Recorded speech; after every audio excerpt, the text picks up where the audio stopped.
Hey, good evening, everybody, and welcome to Pop Go the Writers. Didn't. There we go. Yeah, lean into it, man. I'm just thinking people don't want to see this. I need to put on a headphone. Maybe. Hey, Dan, how you doing? I'm all right. How you doing, Paul? It's good to be me. That seems a little forced, Paul. I took my car into the shop this week, and the repairs are going to be more expensive than I thought, and it's taking longer than I thought. So I had to rent a car. And so I'm like hearing the register, cha-ching, cha-ching, cha-ching, going. Yeah. But yeah, what are you going to do? Such is life. Cars are important, especially in cities like yours and mine, where Yes, public transit is not that great. Yeah. So. But you've got a subway. Nowhere near me. Oh, well, you got to remember, I haven't been near you in, 20 years. So, yeah, I need a car to drive to the subway. Yeah. And I keep forgetting that ride shares might be cheaper than cabs, but they ain't cheap. Yeah, exactly. All right, folks. Well, you probably want to hear less about our personal problems and more about the what's going on in the world of pop culture and whatnot. Sad to say, Paul nor I got a chance to get over to see Shang-Chi this weekend. So we will save that for next weekend. But everything we're hearing about it is the movie is a frickin' juggernaut. I mean, box office on it. Going into it, people were kind of, hey, let's keep our expectations, in check here. I mean, 35 to 40 million was the early thing. Then word of mouth and buzz started going. Then it was maybe 40, 45 million. And that's about the last I heard before the weekend started. Yeah. Then they made 8.9 million, I think it was, opening night, 8.8 million. Another 17 on Friday. They're looking at around 71 million for the 3-day weekend. And, Disney is estimating it at 83.5 for the 4-day, but industry insiders are saying it could even top out at 90 million. Which shame no one wants to go to see this movie. Yeah. And then you throw another 56 million on top of for international box office. They're doing just fine. They're going to be okay. Yeah. So I don't think we're going to hear suddenly that Disney's freaking out and pushing Eternals back. I think it's going to be fine. Yes. And knock wood that the that people are being sensible and covering their faces and whatnot in the theaters. So this is a good time to wear your Spider-Man mask to the theater. There you go. If they'll, of course, you remember when they wouldn't let you wear masks in the theater because of the Aurora shooter. Yeah. You couldn't wear costumes or makeup. Yep. All our cataclysms are colliding. They are. I mean, just this week alone, and we're going to get a little topical here, but you got trying to end a war at the same time. We've got hurricanes hitting that just don't seem to want to stop once they hit land. I mean, when New Jersey had like 20, 30 people killed through flooding, the subways in New York got flooded, which I feel sorry for anybody who got hurt, but at the same time, this might be the cleanest the subways have been in New York in years. I mean, it's bad. That's probably true. Yeah, this will be the first time that the national smell or the city-wide smell isn't urine. It's now stale water. Fish. Yeah, that was the one that was getting me. Was seeing people taking pictures where there were these fish basically stuck by the storm drains, well away from the ocean. Yeah. Yeah, It's pretty crazy. There was pictures of Philadelphia of people jumping off of overpasses into flooded highways. and oh my gosh, if any of our listeners are contemplating that, don't. It's like a cesspool. Well, not Like, only that that, is not clean water. but you also don't know how far down the car, because there are cars in there. Yeah, and some of them might float up a little as they. Yeah. Or you might happen to dive on top of a semi. Yeah. But what we're saying is, freeway diving. Don't do it. Yes. Little Heather's reference there, it's tying back into the pop. Yep. So it's pretty crazy out there right now. So, I mean, dogs and cats living together, mass hysteria. Yeah, and then on top of all this, we still have the Delta variant out there, and then I heard something about a Mu variant. Really? Yes, I didn't even know there was a Greek symbol of Mu. Yeah, MU. Yeah. Wasn't familiar with that one. We normally don't get to it. Yeah, that's true. I missed the Lambda variant, though. The Epsilon, we're done. Yeah, Mu. Yes. So. Now, if it was the Omega Mu variant, then we'd been in Revenge of the Nerds territory.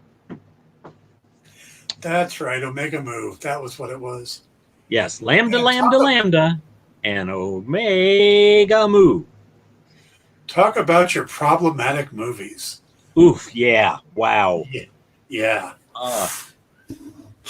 Try to rewatch that nowadays and just cringe, especially if you're like showing it to your children for any reason, teenage children. Yeah. Don't do this. It's a great movie when we were young, Revenge of the Nerds. Yeah.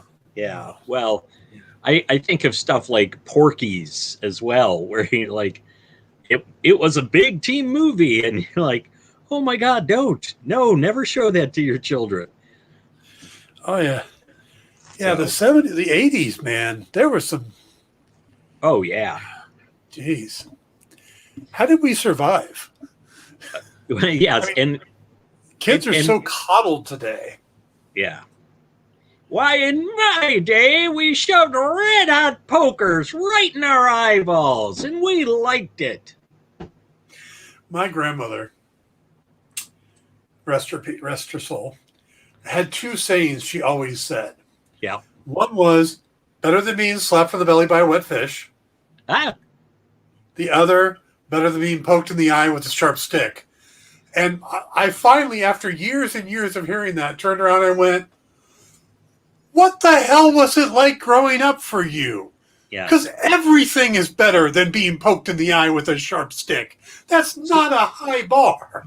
And I'm interested to hear you say that, though, because in my family, which apparently came over from Scotland with my grandmother, was, well, it beats a sharp stick in the eye. Yep, my grandmother was from Ireland. So, okay, maybe that's the Celts have a thing for eye sticking. What's funny is my grandmother was born in County Cork.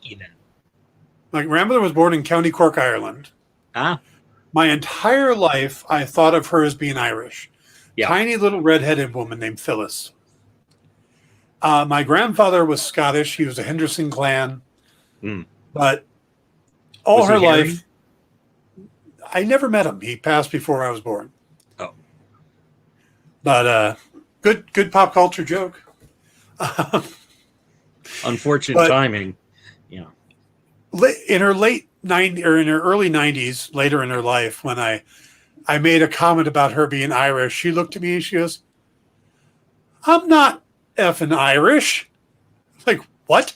She goes, I'm not effing Irish. And she didn't censor herself. Yes. And I'm like, well, what are you? She goes, I'm English.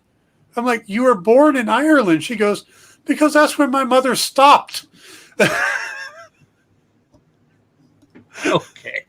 Well, that's like interesting. With my grandmother, it was the reverse. Mm-hmm. She was actually from the north of England. But as far as she was concerned, she was born in the north of England, but as far as she was concerned, she was Scottish. Yes. And I did, again, I didn't know her very well. She passed by the time I was, I think, 5. But, you know, these are the stories that you hear through the family. And eventually I found out, you know, that she came from the north of England. And I'm like, what? That's not. This is the woman that her Scottish accent was so thick. As a child, I couldn't understand her. And she would get so frustrated that I couldn't understand a word she was saying. Yeah. Now, So Brian says Shang-Chi was really good. yes. Now I'm going to bring this all around. Watch. Oh, My grandmother was very big into why I got into comics. really? Because my Uncle Dave, her son, is the one that bought me my first comic. Mm-hmm. But when I started reading them, my grandmother and her second husband, I'll throw this out there, but I'm not going to explain it, who happens to also be my uncle from my dad's side. So my mom's mother married my dad's brother. Sure, as you do. Yeah. So they moved to Grants Pass, Oregon, and there was this little cigar shop that sold used comics. And my grandmother decided for birthdays and Christmas and stuff, she would go and work at this guy's shop, rolling coins for him. And in exchange, he would give her the comics. So I got a lot of old 60s and 70s comics from them, from my grandmother, because she did this rolling pennies and stuff in her spare time. Wow. So, see, Irish grandmother who isn't actually Irish led me to be where I am today. See, brought it back around. Thank you. So, by the way, for anybody out there who was still wondering if the hairy arms in the Spider-Man No Way Home trailer were actually Charlie Cox, we have confirmation that they're not. Oh, no. Yes. Besides him actually coming out right afterwards and saying, I'm not in the trailer. Right. Not saying he's not in the movie. He said he's not in the trailer. But they're now running the trailer before IMAX movies. And in the IMAX screen, you can actually see the face. And it's the same cop that's interrogating him. He's just taken his jacket off and is on the other side of the table now. Mm-hmm. That's it. There And were you know who people that running. cop is, right? Mephisto. Tell you what I'm going to do, kid. I'm going to make you a deal. That's right. You want out of here? I'm going to get you out of here. What you're going to do is, I don't know why Mephisto would have a Northern Atlantic accent, but And become a carnival barker. yes. Here we Let have me a tell you, genuine. let me- Yeah. Suddenly he goes into the Music Man. Yes. This is a genuine, bona fide. Actually, what was the bona fide electrified, genuine, bona fide electrified 6-car monorail? Oh, we are completely off the rails today, but we still have people watching. Off the God monorail, bless them. if you will. Yes. So Yes. this may be penance for them. I don't know. Yeah. Sorry, folks. By the way, something I feel I should have done before. A little bit of a digression, but is that I should point out to everybody that the views expressed on this show are mine alone. The views expressed by me on this show are mine alone, and do not reflect those of any of my clients or my employer. And no, I've had no complaints, but I feel like I should, You have definitely say, because clients? we mention the shop every once in a while. Yeah, you have clients? Yeah, it's freelance writing clients, people I write for. I don't know. I just never considered. I have them too, I guess. I just never considered them clients. I just wanted to differentiate between them and my, day job employers. Yeah. So that's why. Folks, basically, if I say something, it's me. If Paul says something, it's Paul. Nobody Yeah. else. Yeah. We're not speaking on behalf of anybody. Hell, we're barely speaking on behalf of ourselves. Most of the time, I'm surprised by what comes out of my mouth, and doubly surprised by what comes out of Dan's. It looks like he's got a pink thing in there. There it is. Anyway. Yes. I'm sure you guys would like us to get to the topic of conversation tonight, which is probably the darkest thing in the MCU so far. And it seemed to me to go against the premise, which is one decision makes everything, one difference makes everything change. Right. Except that one decision is Christine decided to go with him to the dinner. Well, except that what I thought he and Christine were already basically broken up by the time. In the movie, he Right. invites her to the dinner. And so she decided to go. Okay, maybe my complaint is completely incorrect. I think it's because he added in the creme brulee. He remembered to mention the creme brulee for dessert. Yeah. But there you go. Yeah. So. This was just. Well, first thing that struck me as interesting is that this is the first one that everybody came back for. Mm-hmm. There's no fill-in voices. It's Yeah. Tilda Swinton. It's Benedict Cumberbatch. It's Benedict Wong. It's Rachel McAdams. Right. And those are only the four that you get, besides Obeng, who's a new character, which is Ike Amati. But and then the voice on the television is actually Christine Everhart coming back. Leslie Bibb from the Iron Man movies. So they really did bring everybody back. Yeah. For this episode, which I think is pretty amazing. It makes you think, how many people thought this was just a really important episode? And how many have just, oh yeah, we'll do it. It's fun. And boy, were they wrong. Well, the process may have been fun. The movie or the episode, not so fun. Yeah, I guess no. As from an acting point of view, this would be a great episode to play in, because you're getting to take your character in a completely different direction. Poor Rachel McAdams barely had much to work with in the first movie. Here she gets to actually have a relationship with Steven. You get to see some different aspects of it. Benedict Wong still gets hardly enough lines. I mean, he really should get more. Yeah. Well, hopefully he has something to do in Shang-Chi. Sadly, I've already heard all the spoilers, so he does. He gets some good time in Shang-Chi. So I feel bad for you. I am avoiding spoilers like the plague. Oh, wait, we can't use that phrase anymore because now we know people won't avoid the plague. Let's not get political here. That's not politics, that's public health. Mm-hmm. And not getting political? When have we ever not gotten political? I mean, we did talk a lot about the Falcon and the Winter Soldier. Well, true, but that was the show we were talking about. And if there was a show about the plague, we would talk about Falcon and the Winter Soldier. No, they took the plague out of it. Yes. Would that more people were willing to take the plague out of reality. See, I can bring it back.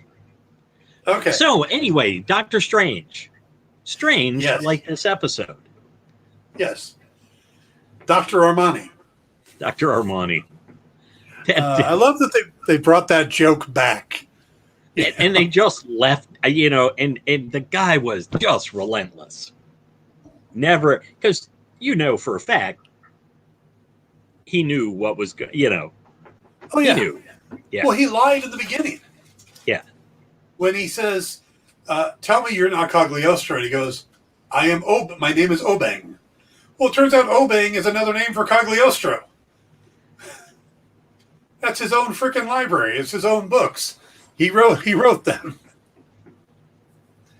Which makes me wonder if we're going to get Ike Amati in the live action at any point Oh, that'd as be nice. Obeng or Cagliostro, Yeah. because Amati is mainly a voice actor, but he's got the look. I mean, he looks similar to the drawing of him. Mm-hmm. Mm-hmm. So if that's how they want Obeng to look, we got the guy already. Yeah. Yeah. Now, I like the fact that the accident looked almost identical to the movie. They did a really good job, even down to the car looking spot on. Yeah. And the way it crashed and went against the fence and stuff. But once it crashed, we kind of sped through the rest of the movie, never mentioning Baron Mordo. It's like, nope, there was no Mordo. We don't know who Mordo is. Who's Mordo? Well, and then we pick up after that. Yeah, he just kind of popped into it. Went from the crash, I must seek knowledge, to he's Doctor Strange, Master of the Mystic Arts. Now, do you think that he seemed to master the arts faster without the damage to his hands? Do you think that played a role into it? I would think, because he's overcoming a different obstacle. Yeah. And he's not really even overcoming an obstacle. He's just driven. Whereas with in the movie, he's trying to disconnect his understanding that his hands will never work right again. That magic is real and can and it's not maybe not going to change it, but it's not. It's also not, his hands aren't necessary for what he needs to do in the same way that he thinks they are. Whereas in this, all he is driven to learn time secrets. But also, he comes into it from a different place in that he goes through all these stages beforehand of trying to get his hands fixed in ways he already understands. Right. Through medical, through operations and stuff like that. And then this is the last resort. With Christine's death, he's already knows there is no medical way to bring somebody back to life. That's true. So it does shortcut up a lot of that stuff. Yeah. Does absolute point... Oh, let me click that up onto the screen. Yeah. Does absolute point mean for one reality or across all realities? I'm going to say that it means for the one reality, because that point didn't happen in the main MCU reality. Right. Exactly. So I think it's a fixed point or absolute point in just that one reality. Or one might call timeline.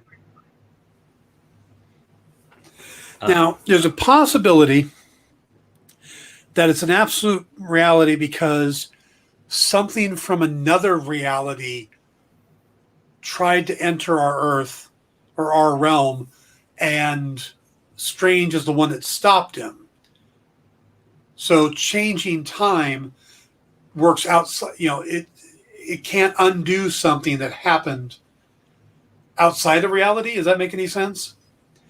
If Christine didn't die, then Strange wouldn't have become Sorcerer Supreme and stopped Dormammu. Dormammu is not from our reality; he's from the other realm, the Dark Realm. So maybe that's why it became an absolute point, is that if Christine never dies, then Doctor Strange would never have happened. Therefore, you wouldn't have had somebody to stop Dormammu. I think that's a fair. I hadn't really thought about it because it seems like the dark dimension, because it's odd when we're talking the timelines in the dimensions. How do they differ? You know, in other words, is there a dark dimension for each timeline, or is the dark dimension stand outside of those timelines? You know how much I would love for Kevin Feige to do an Ask Me Anything? Just so you could hit him with all your. I'd be there all day. Just okay. Why did Obadiah Stane want to kill Tony Stark when he was still making weapons until he was captured by the Ten Rings, which Obadiah Stane made happen? Just go down the line from there. Yeah, so many questions. Is Daredevil still in the MCU? Yeah, just hold him down. Anything. Do you remember that movie where they kidnapped the basketball player so they could make the game happen? It was like a Boston Celtics thing. No, that one doesn't sound familiar.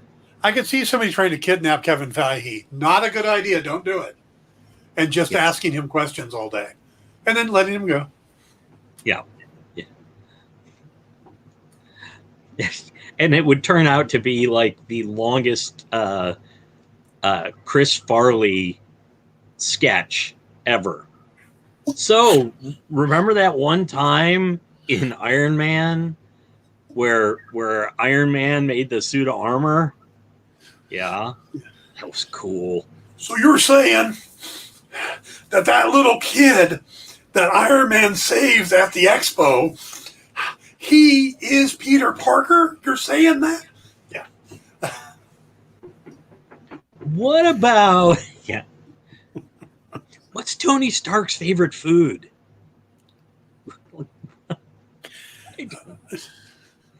Burgers, cheeseburgers, right? Yes, there's pizza, but you're right about cheeseburgers. He wanted an American cheeseburger. Because there's other kind of cheeseburgers. Well, it could be a Canadian cheeseburger, but then it would have mayonnaise on it. Yes. It might be a Royale with cheese. Yeah. Still an American cheeseburger, though. Shawarma isn't a cheeseburger. Here, don't be silly, Brian. I think it can't be his favorite because he had just heard about it, but it might have become his favorite. Eventually. Although Happy mentions getting cheeseburgers with Tony's daughter. Yes. So I'm going to say it's still cheeseburgers. And boy, we have once again. Hey, this is still pop culture. And it's even still about the Marvel U. Yeah, and we have a viewer participating in this, so we're fine. Yeah. So I think Brian's just here hoping we get back into the cheese puns. I think that's only a Jim Beard night that we do that. Yeah. Yep. So we are Romano all over the place. Rome on. Oh. Anyway, this is Paul in the penalty box for forcing a cheese joke. And that's how it all makes sense. Of course. All right. So, I really like Wong. I like how it seems to be cheese puns are in Gruyere tonight. Do.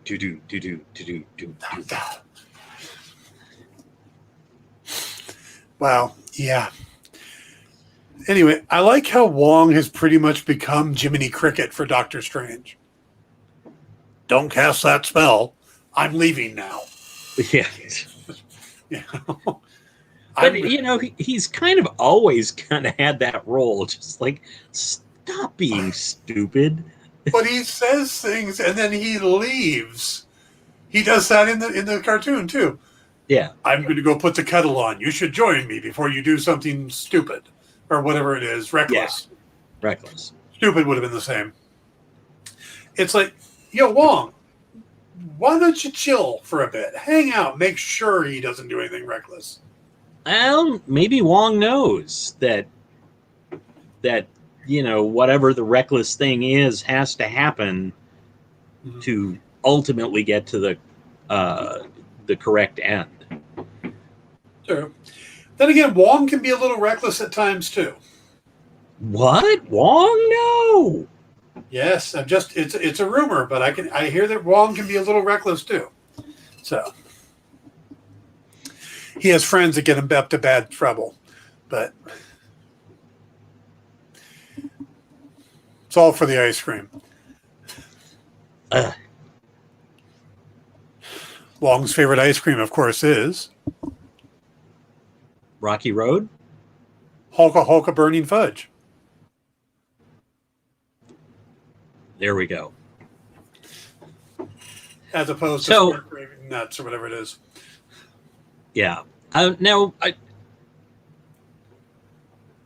It seemed interesting that to me that they had the Ancient One like in this context coming back during the first movie sort of time frame, whereas maybe I'm just misremembering, but I don't think she really interacted after dying.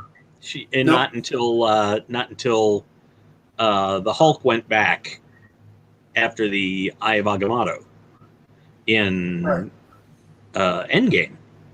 Infinity War. In Endgame, they did the stones in Endgame. I think it's because she had a feeling that Strange would do this one day. Yeah. So she created what she called an echo. Right. A version of herself set at that time, ready to go off if he showed up. If the Eye of Agamotto showed up at that point. That's my guess. Because it makes sense, because she couldn't see the future, but you see a guy who's coming to figure out a way to save his dead girlfriend. It's a pretty safe bet that if he's going to do it, it's going to be at a certain time. You can figure it out, and you're going to, if you can leave an echo of yourself, you leave an echo of yourself to try to fix it. Yeah.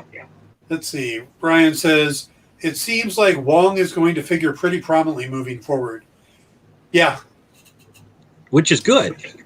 Yeah, he's a good character. Yeah. I am a fan of Benedict Wong's ever since the Marco Polo series, which he was absolutely brilliant in. If you haven't watched Marco Polo on Netflix and you've got some time, go back, watch it. It was the first series I binge watched of anything. I didn't even know what binge watching was. It was late at night. Everybody had gone to bed. I was out at my computer. I went, oh, let me try this one episode. And then it was 5 a.m. I had watched all of them. Wow. I have never, Marco Polo is one of those series that I put on my list. Yeah. And then every time I'm scrolling through, I'm like, I don't feel like that one yet. I've got that on each and every one of my streaming services. Things on my watch list that I really want to watch that someday, but not. Yeah. But today is not that day, as Aragorn might put it. I have series I need to get back to. Yeah. I haven't finished Jessica Jones season 3, mainly because the second episode was so bad. Because it was just the first episode told from a different point of view. Yeah, and it was kind of painful. I haven't watched season 2 of The Boys yet. Yeah. Which I really should do before season 3. I haven't finished Altered Carbon season 2, and I loved season 1. But I just couldn't get into season 2. Yeah, I've never seen Altered Carbon. Go watch season 1. It is spectacular. It really, really is good sci-fi. Mm-hmm. I mean, it's kind of noir sci-fi. It's really kind of Blade Runner-ish. Mm-hmm. Well worth watching. But I've also read the books too. So Brian says that you've never seen him in an interview. He's hilarious. Benedict Wong. Yeah. Yep. I'm hoping that in the upcoming Doctor Strange movies, they just go out and get other Benedicts to bring in, like Benedict Samuel, who played the Mad Hatter on the Gotham series. Just other Benedicts to try to hoard all the Benedicts into one movie. And then the eggs.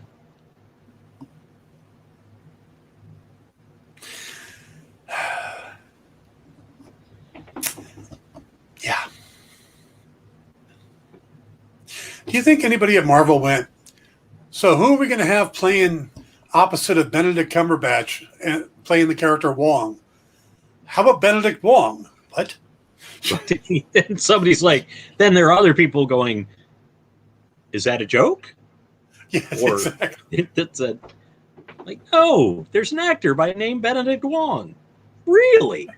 Haven't you seen Marco Polo? Wait, Marco? Polo. Thank you. All right, back to the show. Yes. So I thought it was interesting. Like this. I thought it was interesting how the episode played out. Mm-hmm. Because there's a point where he starts getting more and more powerful, and he's, I don't want to say eating He the was demons. eating demons. He was enveloping them or absorbing them. Yeah. You mean? Yeah. And starting with the creepy gnome. I want the story behind the gnome. It turns out that wasn't actually a gnome. It was the Travelocity guy? No, it was an elf with a gun. We just didn't get to see the gun. Oh, from the Defenders. Yeah. I'm lying, of course, but I just like that idea. That it wasn't just some gnome, it was the elf with the gun. Yeah. But he passes up on the bug. Yeah, It takes his like, cake. he eventually subsumes the tentacles of Shumagorath. Yep. Who apparently is going to is figuring highly into the whole multiversal thing since he was in Captain Carter. Was Captain Carter. But the bug was too much. That was what got me, because he started at Shumagorath and went, nope, gotta start smaller. Wait. But the bug bothered him. He started politely at Shumagorath. Well, yes. That's the part that I love. He thought just asking nicely would work fine. Yes. And they're like, demons don't bargain. Yeah, they do. Yeah. Yes. If you have the proper leverage, they bargain. Yeah. Yeah. Now, I find it interesting that he still had the Time Stone. So does this all take place before Thanos? Or maybe in that multiverse, Thanos was already taken care of like it was in another multiverse. How do you know? We don't know the details of each and every. I try not to assume. Because you kind of caught me on this. I try not to assume that either all this stuff has happened in this multiverse or that all the MCU happened in this particular multiverse. It could be that he's powerful enough at this point when they show up to get the stone, he just sends them away. He ends up fighting them off. Yeah. Or, just sends them to another planet where they... and does the time loop thing. Yeah. So they get zapped to another planet. They come back and go, "We want that." And they go back to the other planet, come back. It'd be great. Or Squidward shows up and Call Obsidian, and he just goes and turns them into infants. Oh, there you go. There you go. Yeah. It's like, Thanos, come pick up your children, please. Nice. They'll be by the coin operated horse. Exactly. But he was taking in some serious demons. Yes. Yeah. Did you recognize any? Do you think any are any importance, or do you think they're just nameless demons? I did not recognize any of them that I can remember, but I'm betting that there were some Easter eggs in there. How about you? Did you think anyone's was None that popped out at me. Yeah. There was a couple that looked like pretty serious ones. Yeah. One almost looked like Raven from the Teen Titans. I did see that where somebody suggested that was that it looked like I haven't seen Raven in a long time in like modern comics. And of course her shadow self didn't used to look like a raven so much as just like vaguely bird shaped with the, honestly, it to me, it looked more like a hawk or an eagle, some sort of a raptor, because it had the curved beak as opposed to the sharp. Yeah. Yeah. So you're saying George Perez couldn't draw a raven? No, I'm saying George Perez has as more artistic license than anybody else.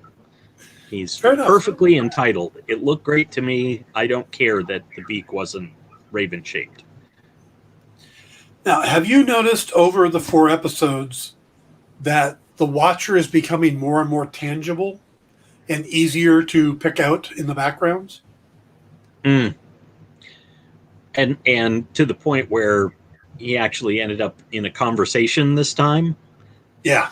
Yeah. Well, I think that's because Strange got so powerful he could sense him. Yeah. Yeah. But but still, they're, if you will, they are entangling him in the realities that he's supposedly just observing. So yep. And now he's contemplating interfering. Yep. I could tell him, but would it be worth destroying the universe? Yeah. Yeah. So I'm still kind of curious how all these are going to come together. And I only say that because we've seen footage of this Doctor Strange with Captain Carter, with the T'Challa Star-Lord, stuff like that. So it seems like they're all coming together. Yeah. Well, and it they are called the Guardians of the Multiverse. Yeah. So, I mean, it does seem to make sense that they would be bringing, that the episodes would be, setting up that finale. Yeah. But that's much more MCU style than it is What If style. I mean, that's never happened in the comics. There were very few books that carried over to the next issue. Yeah. Yeah. Yeah. One of the few I can think of is, what if Spider-Man didn't marry Mary Jane, with the next episode being what if Spider-Man married Black Cat? And actually there was I don't think it was one after the other, but I think the What If the Invaders had stayed together after World War II. Remember that? Which became the story of which became retconned into the Marvel Universe, that a couple of people had tried to be Captain America after the war. And then I feel like there were 2 stories though involved in that. So yeah, but there was very little continuation. Where yeah, so Well, I gotta um, admit, this but felt more like a what if issue to me than the previous ones. because it got more effed up. Yeah. Yeah. The other ones were just very happy and look how great it would be if uh, um, Peggy Carter became Captain America. Well, yeah, for everybody but Steve Rogers. Yeah. And look how great it would be for T'Challa to become Star-Lord. Yeah, for everybody but Peter Quill. Yeah. Peter Quill. Yeah, it's interesting how they're doing that, but the a lot of the old what ifs, it just was like, oh well, this happened there and things didn't end well. Aren't you glad that it went the way it was supposed to in our world? Which is Right. funny since the whole MCU thing was the heroes with problems and kind of like no final big triumph. There was always some other menace lurking around the corner. So the fact that they would, I sometimes I wonder if what if was intended to go like, oh, see, you complained about this choice we made, but look what we could have done, and you would have really hated that. Yeah. Well, from what I read, What If was basically made for, and I'm trying to remember which writer it was. I think it was Roger Stern, who was stepping down from editing, was Mm-hmm. only going to freelance a few books, and he wanted books that he wouldn't have to worry about the rest of the continuity. So he pitched this idea and called it What If because Stan loved using that phrase. Mm-hmm. So he thought, well, this will get Stan. I'll just call it something he loves to say. What if? And so it was never meant to be anything but a fun little side project. Never meant to, but so many of the stories have been almost like trial bubbles for what they would do in the MCU later, in the Marvel universe later on. What if Jane Foster had Thor's hammer? What if Bucky hadn't died? I mean, just all of these stories that they tried out, they got kind of fan reaction to. Though they seem to be doing that kind of here now too, is they're getting to try out these darker stories and getting a good idea of how fans react to them. Yeah. I mean, it seems like they could go much darker, more horror based with Doctor Strange, and I don't think you're going to lose much of the Doctor Strange audience. No, probably not. Yeah. Me, I don't like horror movies, so you'd lose me, but Yeah. So I think it might have been Roy Thomas. I was doing a little quick check too. I think it might have been Roy Thomas. That's what I said. You said Stern. Did I say Roger Stern? I think you But did. I said Roy Thomas. Brian? I meant Roy Thomas. Okay. But yeah, either way. Yeah. I think too that there are so many comic fans that think that darker versions of characters are going to be better. Yeah. And You mean like Zack Snyder? there you go. Well, I mean, even like when they did Asbats over at DC, the whole point of it was to go to go like see dark, edgy Batman, like killer Batman is not a great idea. Yeah. And I think a lot of the like it not so much with Thor or Iron Man, but definitely with Cap when they replaced Cap with John Walker. it was definitely, oh, see, you don't want that guy. That is Right. definitely not the guy you want. Yep. So I think some characters are meant to be darker and some are meant to be lighter or more hopeful. yeah, more inspirational Yes. or aspirational, if you will. Yeah. Now, just because you think a character is supposed to be light and hopeful doesn't mean that the writers know what the hell they're doing. And I'm thinking about the Iron Fist TV series. The Scott Buck said that he thought the character was supposed to be lighter and more more hopeful, and that it would be a lighter series than the other Netflix series. I don't think hopeful and whiny are synonymous, are they? I let's just say, if he had been playing, if the that guy had been on Hawkeye, Hawkeye would have missed a lot. Because yes, I don't think that Ben Jones. Iron Fist was a particularly upbeat storyline. No. I mean, Danny was kind of, it started out kind of like all zen and upbeat, but yeah, I will say that season 2 is better than season 1, but that's not a high bar. And the writer for season 1 left to go do the Inhumans, so just figure out what that meant.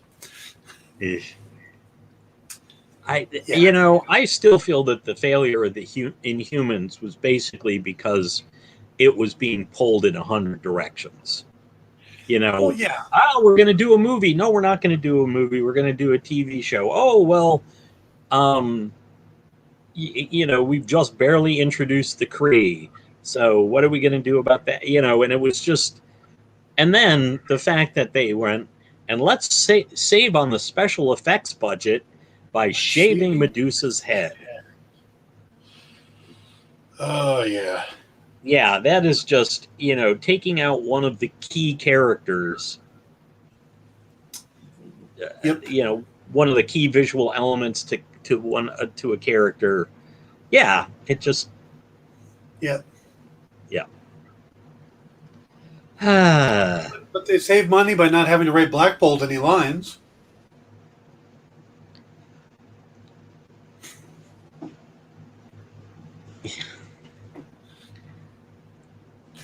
He never had any lines. He did, but they were very powerful. He's like the Silent Bob of the MCU. When he speaks, everybody listens. Until their eardrums rupture. Yes. Yeah. So back to Doctor Strange. Yes. And what if Stephen Strange had lost his heart, not his hands? Is that your Jeffrey Wright imitation? It was just imposing movie voice. I couldn't do a Jeffrey Wright impersonation, I don't think, effectively. Yeah. How well do you think that played? The relationship between them. You mentioned this earlier, that it felt like they were already broken up, and you kind of get the feeling that he did still care about her because he was trying to write her all the time. But when he was sick and she was trying to help him, he just pushed her away and pushed her away. Yeah, well, but then he was feeling helpless.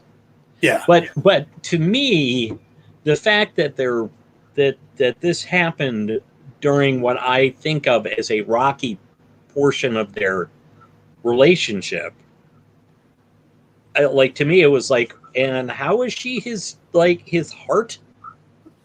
When, if she was his heart, he shouldn't have been in our reality able to just shove her aside so easily. So, but yeah. Maybe in that reality, he wasn't a narcissist. Sure, but again, then you're starting to parse things, and what if it's always supposedly just been like, we're changing one thing. Yeah. Not, the character is different, and that's why things go differently. It's supposed so. Yeah, I mean, I like the episode fine, but I felt that to me, it felt like too much, more than one thing switched. It was a stretch. I'll give you that. So, because when they said lost his heart, like right at the beginning, what if Stephen Strange lost his heart, not his hands? I was like, what heart? Yeah. So, Yeah, when I first saw that, I thought, oh, he's going to have a heart problem. It's Yeah. kind of like Tony Stark. He's going to get a pacemaker. I kind of wonder too if isn't that like the ultimate fridging episode? Oh, wow. Paging Gail Simone. Paging Gail Simone. But I mean, seriously, it's like, ooh, we'll make his whole raison d'etre the death of his girlfriend. Yes. We're going to kill her more times than you've seen the death of Bruce Wayne's parents on live action. Yeah. Q death 13, Q death 14. What if he never goes to her house? The building blows up? That was the other thing. It was like that didn't, like, her death is a fixed point in time. Well,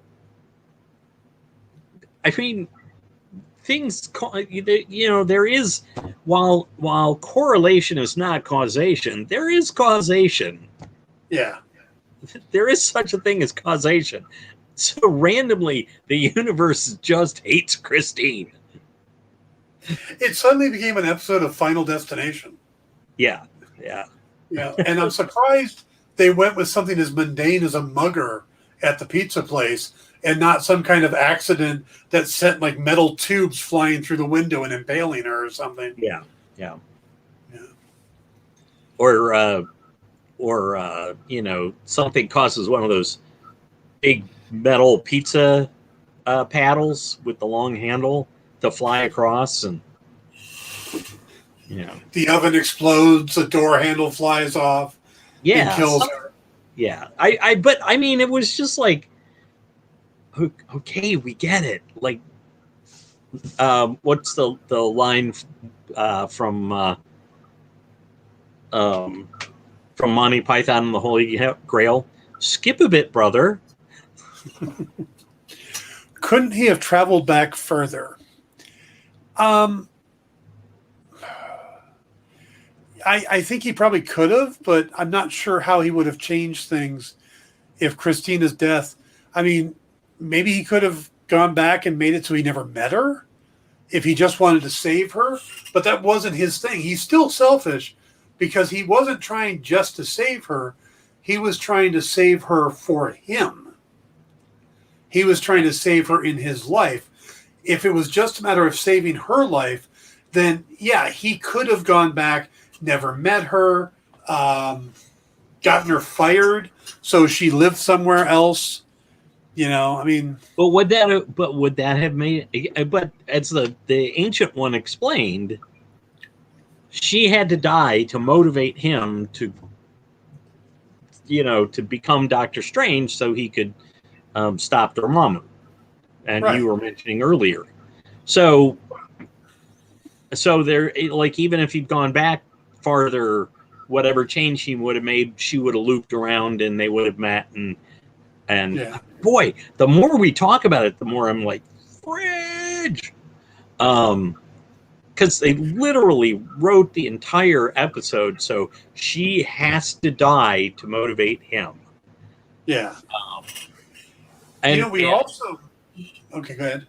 I was going to say, and it may have been self-conscious. They may have specifically been doing that to say, this is not a good way to do this, and that'll become clearer as everything comes together. I hope, rather than just... As we get to the top of the hour, I'm going to bring up something I didn't realize until this, but for the best of my knowledge, that's not how time travel works in the MCU. When the Avengers went back in time, going through the quantum realm, they were there and the Hulk was there. All their normal selves were there. they were there in the same space as their counterparts. That's how Captain America fought Captain America. And that's how we learned about America's ass. Yeah, I knew you were going to go for that joke. How is it that he's transporting back his consciousness into his own body? Magic? Does the time stone work differently at the time? Because it's not a magical spell. He's using the time stone. And the time stone is cosmic. Yep, I actually agree with you. I was just, I guess he wasn't wearing a hat, so it would have been sorcery, not wizardry. Yes. But yeah, it was just it was odd,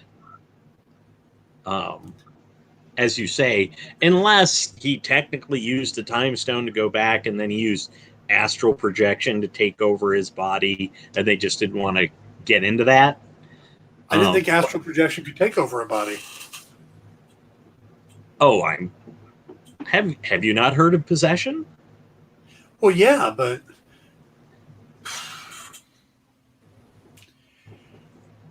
I'm not saying it's likely or good. I'm just saying, you could certainly do have a reasonable hand wave, but I think that it was odd considering the Eye of Agamotto never seemed to work like that.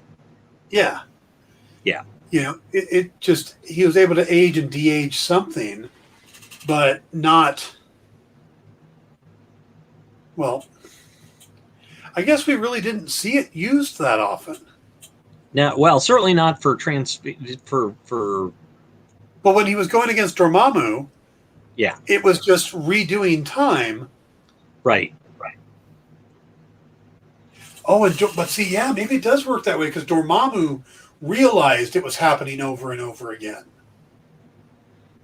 Sure, but he's a hypercosmic being, so yeah, he probably has some bit of cosmic awareness going on. But Doctor Strange also knew it was happening over and over again. Well, that's because in his timeline, he reset it. So it wasn't, I mean, he reset it, but he did remember. Yeah. Yeah. So, yeah. So maybe the time stone does work that way, or the Eye of Agamotto does work that way, that you can travel your physical form back and keep your consciousness separate, or keep your consciousness at its...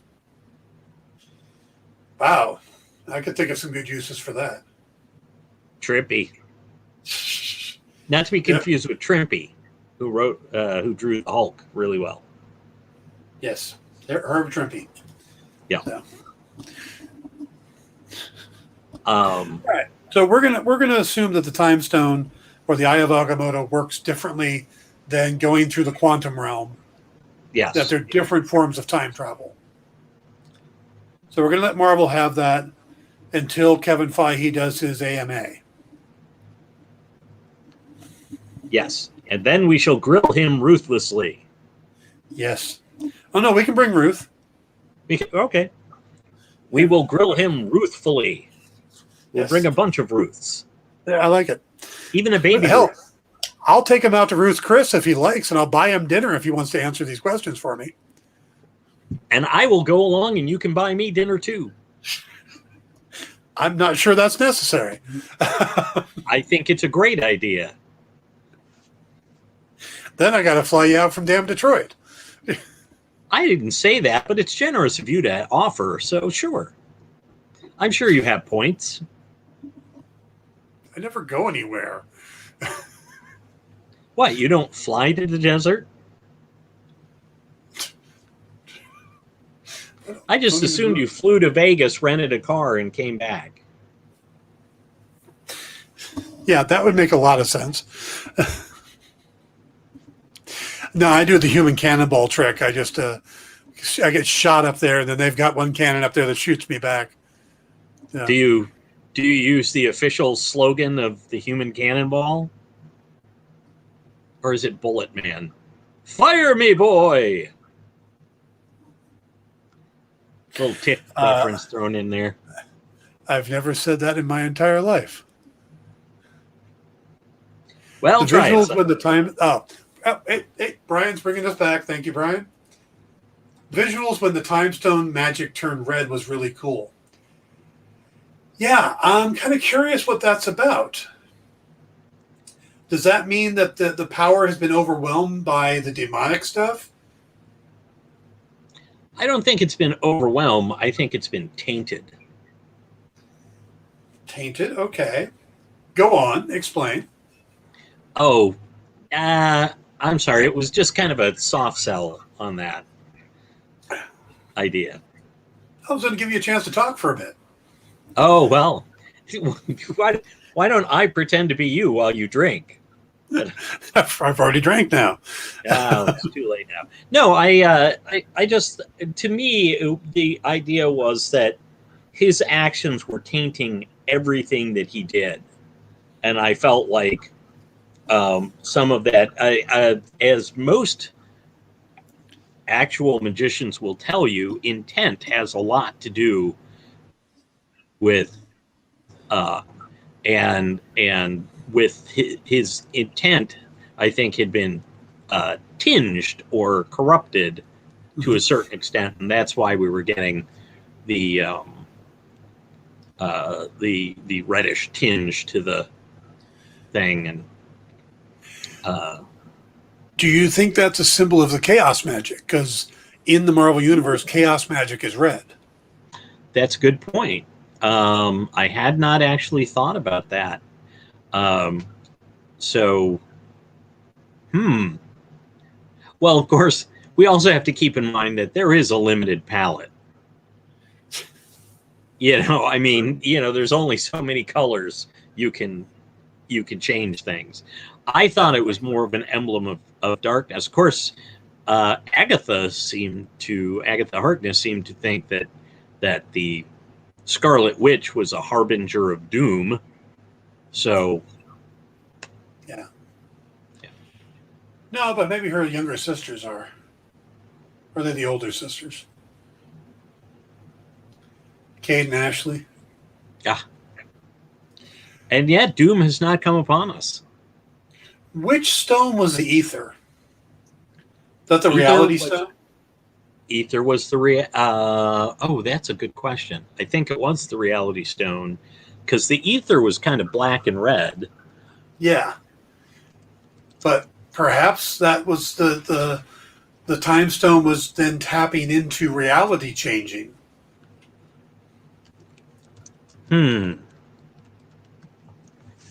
But would that make a difference?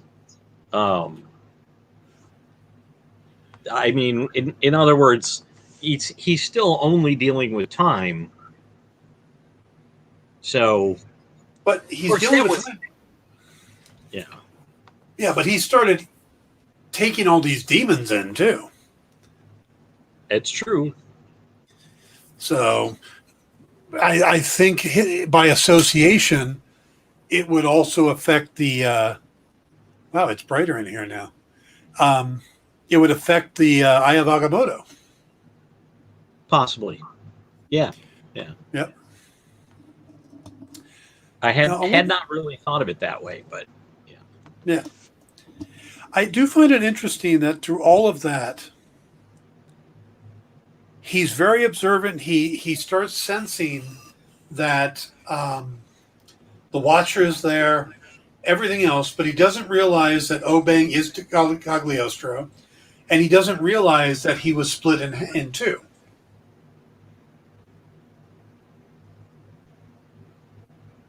And I should have watched it a couple more times, because that was the Ancient One split him in two.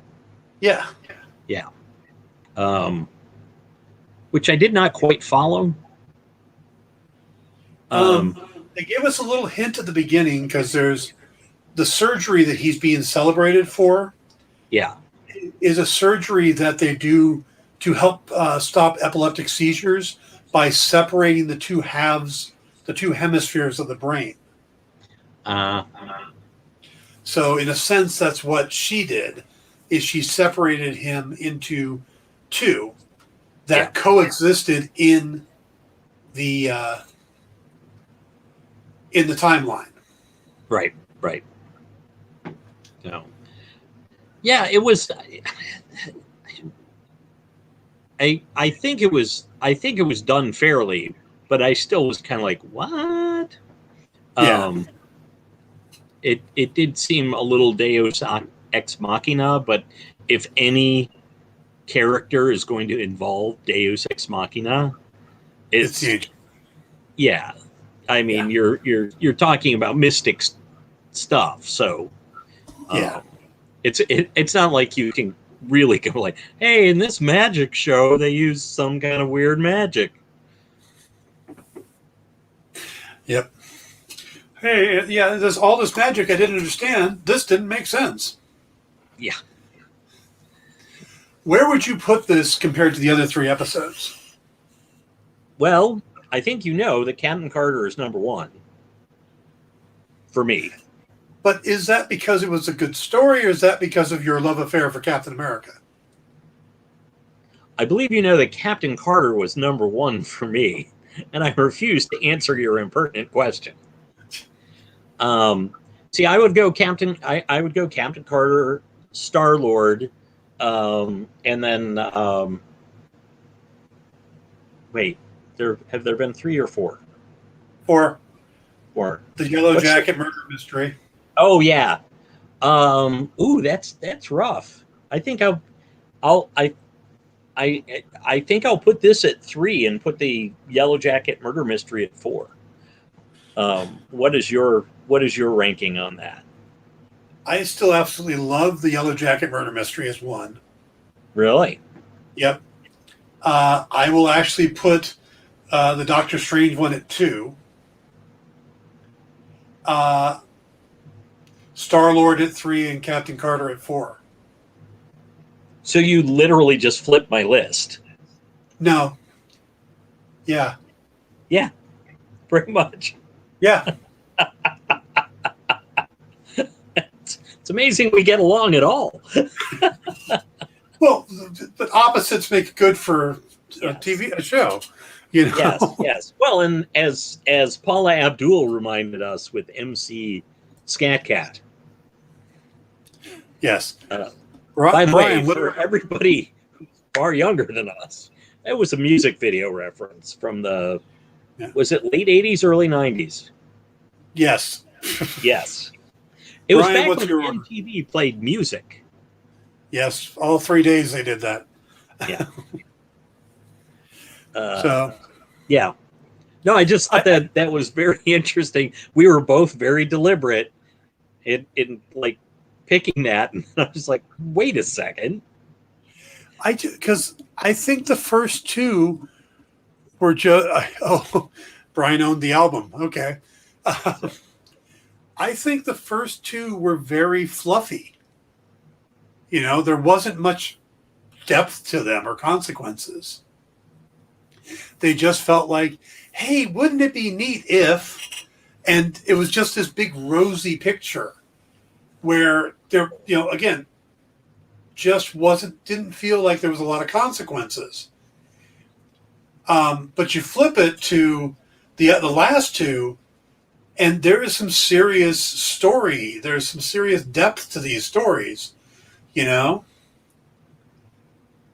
Hank Pym has always been on the edge, and even in the MCU. So to see him snap with the death of Hope after already believing he lost his wife, seeing Doctor Strange snap for death and stuff, I think these were much more emotional and much deeper stories.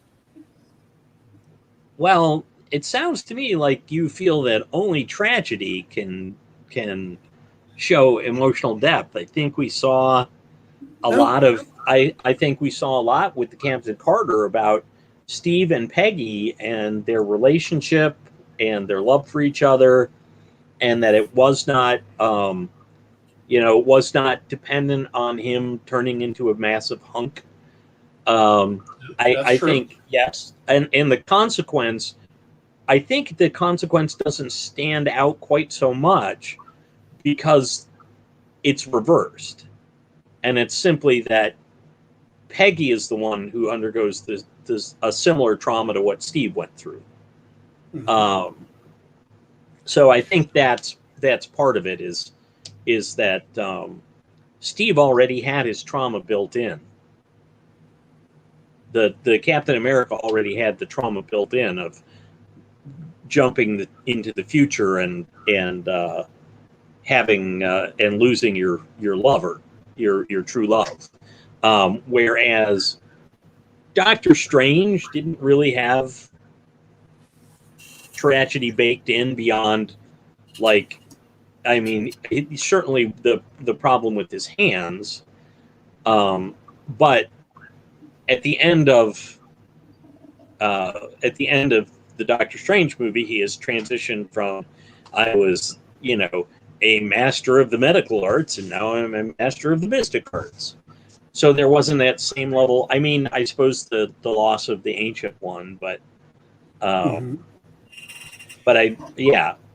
other words, so I think that the other ones, there's more tragedy built in to the story, and again, I thought the idea of T'Challa or Cha-Cha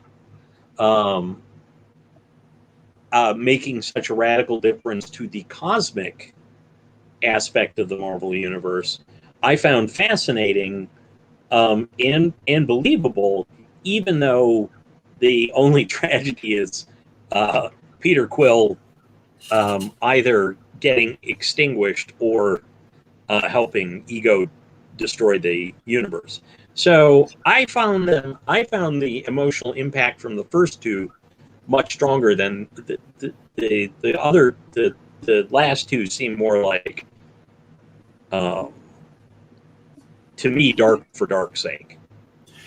See, I've always been a believer on Doctor Strange. A lot of writers handle Doctor Strange that he's basically on the bleeding edge, and he has to be really balanced because he could easily slip into the evil side. He's always just skating that balanced line between good and evil. And I think that's what this episode was about, is something happened to push him over, and it wouldn't take much to push him. And then we could see how much he sinks into the quicksand, which is what it's about. I don't think his relationship with Christine had to be that big a deal for it to work because he was always on that edge. I don't think that was played that well in the movie, but that's how he's played in the comics. There are certain things that he keeps himself from doing because it would be the first step down that slippery slope. Okay. Yeah. And I think the biggest tragedy in the Captain Carter one is just how screwed up Steve Rogers is at the end of this, because the girl he loves is now gone 70 years later. He's got a bunch of physical things wrong with him anyway. And he's running around in an iron suit taking a bunch of damage. The odds are he's not going to live 10 years past where we saw him, where Peggy got to have an entire life, have kids, and a husband, and Steve is probably going to be dead. Right. So I mean, to me, that's I don't know. I found the first two much more interesting, but I think that has to do with taste. Yeah, and mind you, don't get me wrong. It's not like big gaps between 1, 2, and 3. They're all close together and could easily slide around. Yeah, and I hate ranking things. Yeah. I'm awful at it. People go, "What are your top 5 movies?" And I go, "I don't know." Hello, Andrew. Hey, Andrew. So we got to get you back on Facebook, Andrew, so I can bring you in on the show. So yeah, we haven't seen the first temptation of Doctor Strange in the MCU yet. What do you think about the fact that we have what may be the second appearance of Tentacle Boy or Shumagorath, though they've never named him. Yes, we're actually guessing that it's Shumagorath. Right. But yeah, I think that that's hinting that he both may be a key part of the wrap to this season of What If, and also hints that he may be a prime mover in the Doctor Strange movie? Multiverse of Madness. Yep. There's the spider guy thing coming up too. Yeah. Yeah, what's that? Spider Ham? No. Yes. Yeah. Played by John Hamm. Yeah. Andrew agrees that the art style seems to lead that it's the same beastie. Sure. Yeah.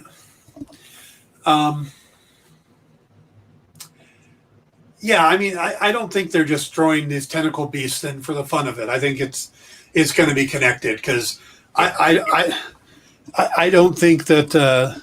Well, then again, a bunch of artists sitting around drawing tentacles. It's kind of a thing. So, well, what do you mean? Perhaps trying to next you'll be saying the audience. Now you're saying there's a whole genre of. You'll be saying there's a whole genre of animation that involves titillating tentacles. Could absolutely be. But Andrew, thank you. Andrew actually was looking to see if the tentacles showed up in Shang-Chi. Neither of us have actually seen Shang-Chi yet. We're going to try to go this week so we can talk about it next week. That is definitely the plan. I'm looking at probably Thursday. I may actually see it tomorrow. I should have seen it today, but I just could not bring myself to leave the apartment. There's a music and art and something festival going down a couple blocks from me, and it's messing everything up. And I was just like, I am not ready to be around that kind of crowd, even in the open air. I went and saw Free Guy when it came out, but I went up in the desert where there's a lot less people. I didn't go up this weekend because my house is empty this weekend. Mm-hmm. My nephew and my mom went to go visit my brother in Arizona, and I had to stay around and take care of the dogs, so didn't get up the hill. So, and I didn't want to go to the theaters here because they're going to be absolutely packed, and I'm just not ready for that yet, you know?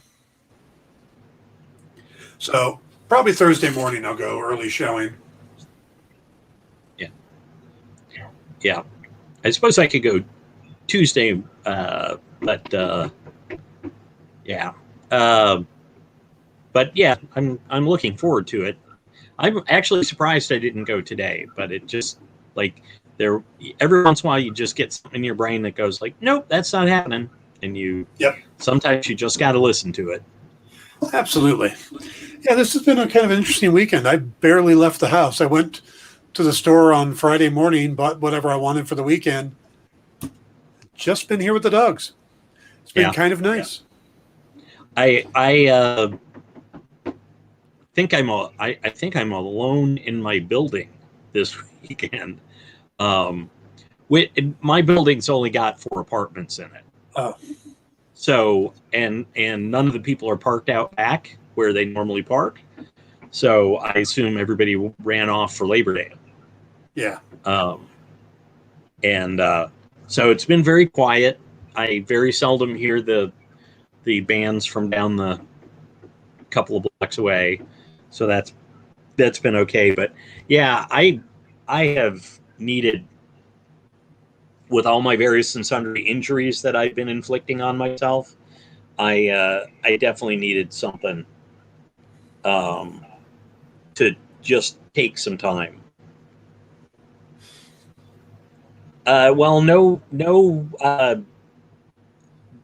vampire zombies have tried to eat me, so not quite in the Omega Man situation. You just randomly driving other people's cars? No, I had to rent a blankety blank car. So you are driving somebody else's car. I am technically driving somebody else's car, but it's costing me. Talking about being tasked.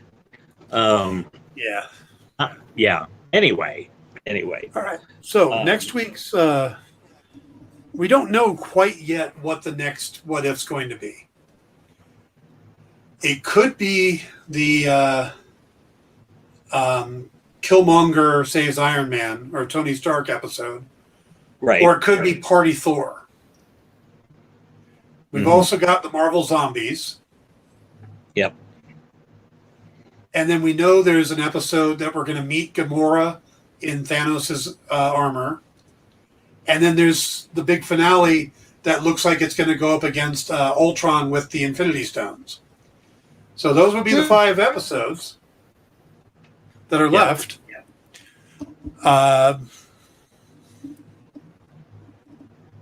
Not Anthony Zerba coming to evict you with fireballs. I know who Anthony Zerba is. I don't get that reference. Was Anthony Zerba in the Omega Man? I know the name, and I can't put a face to it right now, which is sad. But I've watched him on Mannix and about every other show from the 70s. Yeah. Yeah. But. So, I don't recall, but it's been, oh gosh, Anthony Zerb. Yes. Okay. Yeah, it's been a long time. I just remember the opening of Omega Man with him driving around the empty city, which I always thought was a great opening for a movie. Yeah. So, all right, we're going to wrap it up here. We're coming up to the end of the show. Andrew, Brian, thanks for joining in and chiming in. And everybody else who said hello, Adam Deschanel for coming by, Cody Taylor, Ben Balat, and Kathy Todd, who all hit the like and or heart buttons. We'd appreciate that. If Andrew hasn't done that, he's on a different, that's not Facebook, but please hit the like buttons, hit thumbs up. Those are always helpful. Thank you all. We will be back next week, hopefully with a Shang-Chi conversation and whatever number 5 is on What If. Paul, folks can find you at Storyville, right? Storyville.com, Storyville on Twitter, on Instagram, on the Facebooks. And Dan, where can they find you? They can find me there. And anywhere else that, I don't know. Oh, I always thought your name had an M in it.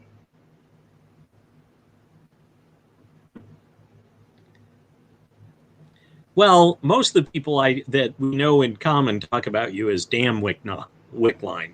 Oh, you've been talking to Jim McLaughlin, haven't you? Are you kidding? Jim's not going to let me talk to him. I'm lucky when he responds to me on Twitter. Standing in a lobby one time waiting for to check in, suddenly somebody slugs me hard in the arm. I turn around as McLaughlin. Hey, Wickline, how you doing? I'm like, do I owe you money?